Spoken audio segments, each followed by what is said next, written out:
Hi, this is Ryan with Stonefly Aquatic Nursery. Today we're going to be talking about building a new box, but first I want to show you how we used to build them as a frame of reference.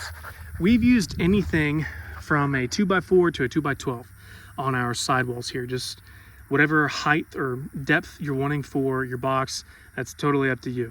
If you go deeper, just know that you've got that deeper water pushing out your sidewalls, so you may need to put some T-posts in the middle or some kind of beam or something to help shore up that middle section to keep those boards from pushing out. But we've got our 2x6 sidewall this way, 2x6 sidewall that way, and we tie it together with carriage bolts and a 4x4. We just cut that 4x4 to the height of our sidewalls, pre-drill the carriage bolts, drive those through, nut, washer, and done. Pretty simple, pretty straightforward. The tip that I would give is if you're deciding to build this way, because this is a really cheap way to get a little pool, pond, whatever you're trying to do. These domes, when you're coming from this direction, point the head or that dome outward so it's not catching your ankles, because these bolts still stick out a good little ways. And for this opposite direction to tie this end wall or this sidewall into, that head or that dome needs to be on the inside to protect that liner. Again, super simple, but 4x4s and carriage bolts add up quick when you're making a 10x16 that is 2 feet deep. Now, before I get into this, I want to preface, I'm not a carpenter, I'm not a woodworker, and I'm sure like many young teenagers and men, I did not listen to Dad growing up who knows how to do this stuff. So I'm sorry to you guys, I'm sorry Dad for not listening. It's still really simple though. This is two 8-foot boards. This end is a single 10-foot board. Each end or each corner has 45-degree cuts to bring them all together.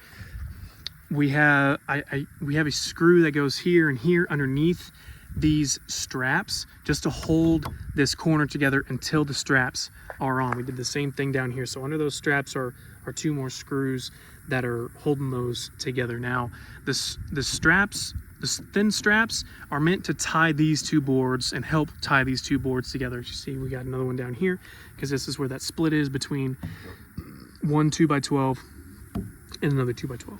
This center strap is to tie these 2 sections together to really strengthen that corner, because this is going to be holding a lot of water. Now, I ran out of screws. That's why these are not filled. I just put 2 to hold it on and did the same thing on pretty much all 4 corners until I can get more screws. I intentionally ran these a little cattywampus to make sure that this screw goes through both boards, because on some of these it would just go straight through one and then it's poking out and could puncture the liner. So that's the thoughts and reasoning there to help tie that together and still have a fairly clean interior corner there.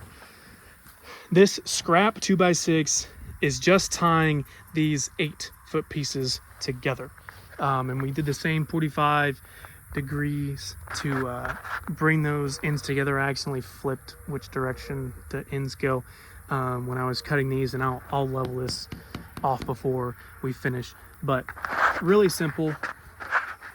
The next thing that we're going to do is put T-posts butted up against this sidewall, because this is 2 feet deep.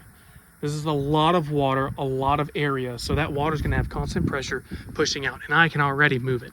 So we're going to put T-posts, at least 4, may end up doing 6 on these longer end walls, and we'll put 2 or 3 on the shorter end walls.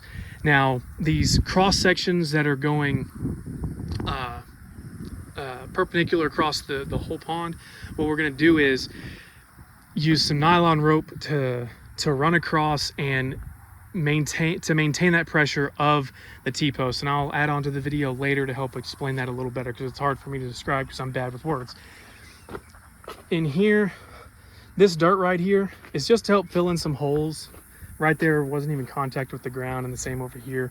So I just wanted to fill that up, because I've had mice get up under these boxes sometimes, and especially when it's empty, When it's empty, they love getting up under that liner and they just chew a hole in it. I swear it's just for fun, just because they know I hate them.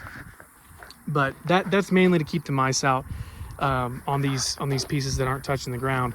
But you can see there's a few holes under this liner.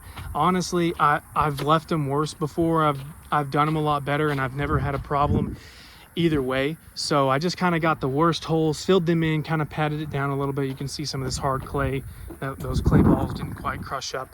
But the last thing I did, I thought I had some more liner than what I had.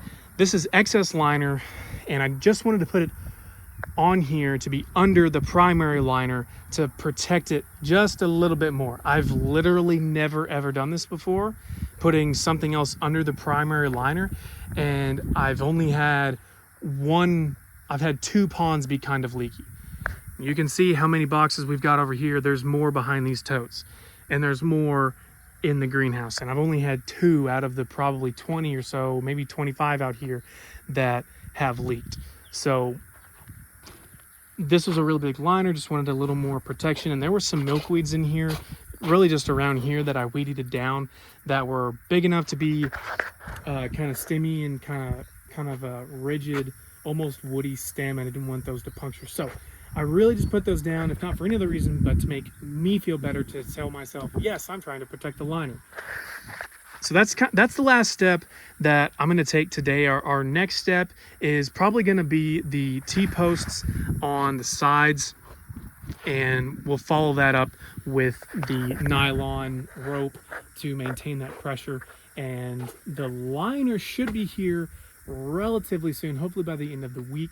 But either way, this will be ready to go so that when the liner's here, we can unroll it, fill it with water, and really start getting to work. So hopefully you enjoyed something about this video. Hopefully you learned something. Again, to my carpenters and woodworkers out there, I'm sorry.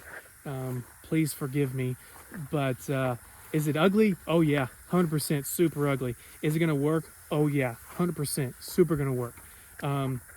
So if I hope you learned something. Hopefully you enjoyed the video. If you did, hit that subscribe button. If you've got any questions, let us know. We're more than happy to help any way we can. Thanks for watching.